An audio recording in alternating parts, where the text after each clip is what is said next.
شریف کی حدیث ہے، وہ فرماتے ہیں میں نے رسول خدا سے پوچھا صلی اللہ علیہ وسلم آپ کو زیادہ پیار کس سے ہے؟ فرمایا عائشہ سے۔ میں نے پوچھا مردوں میں کس سے ہے؟ فرمایا عائشہ کے باپ سے۔ وہ ذات ہیں، وہ ذات ہیں۔ فرماتے ہیں یا ربیہ میری بات کا برا مانا ہوگا، ہمیں معاف کر دے، اور پھر ایک حکم ہے جو میں نے کہا ہے نا وہ مجھے پلٹ کے کہہ۔ ایسے ربیہ بن کعب اسلمی میں پتہ ہے کیا جواب ہے؟ قربان جاؤں صحابہ کرام پر، قربان جاؤں اللہ کے نبی کے تربیت یافتہ غلاموں پر، اولین شاگردوں پر۔ انہیں مقام صداقت کا پتہ تھا، انہیں پتہ تھا بڑوں کے بارے میں زبان کس طرح کھولنی ہے۔ فرمایا جناب آپ کہتے ہو میں وہ جملہ کہوں جس کھیت کے ٹکڑے یا اس میں لگے درختوں کی وجہ سے نزاع پیدا ہو، میں آپ کو تحفہ پیش کرتا ہوں، میں تحفہ پیش کرتا ہوں۔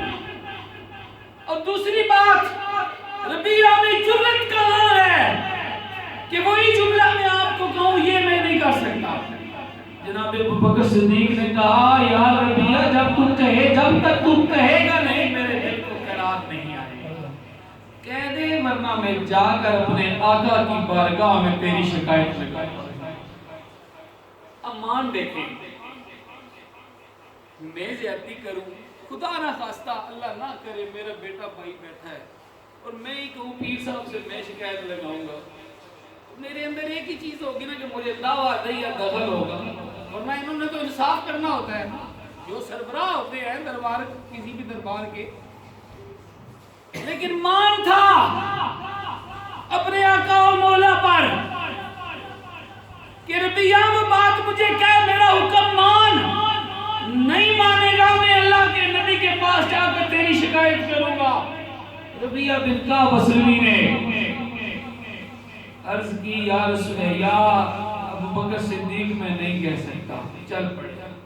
اب چل پڑے نا تو اس گھر میں ربیہ بن کعب اسلمی کے قبیلے کے لوگ موجود تھے، بڑے بڑے۔ انہوں نے کہا ربیہ گھبرا نہیں، یہ کیا بات ہوئی؟ تب جملہ بھی خود کہا، تم نے تحفہ بھی پیش کر دیا، اس کے باوجود جو ہے وہ تیری شکایت کرنے جا رہے ہیں، آ جا ہم تیرے ساتھ چلتے ہیں، ہم تیری طرف سے بات کریں گے۔ جواب میں ربیہ بن کعب اسلمی نے جو بات کہی وہ میرے لیے اور آپ کے لیے اس میں سبق ہے۔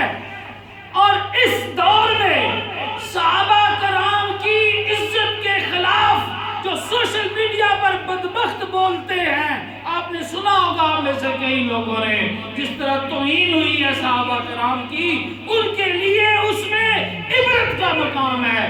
جناب ربیہ نے اپنے خاندان والوں سے کہا چپ ہو جاؤ، اونچا نہ بولو، یہ صدیق اکبر ہے، یہ اللہ کے نبی کے یار ہے، یہ سن لیں گے، ان کا دل خفا ہو جائے گا، ان کا دل خفا ہو گیا رسول خدا خفا ہو جائے گا، اور رسول خدا خفا ہو گیا میرا اللہ مجھ سے ناراض ہو جائے گا، اور میرا اللہ مجھ سے ناراض ہو گیا میرے دونوں جہاں ڈوب جائیں گے۔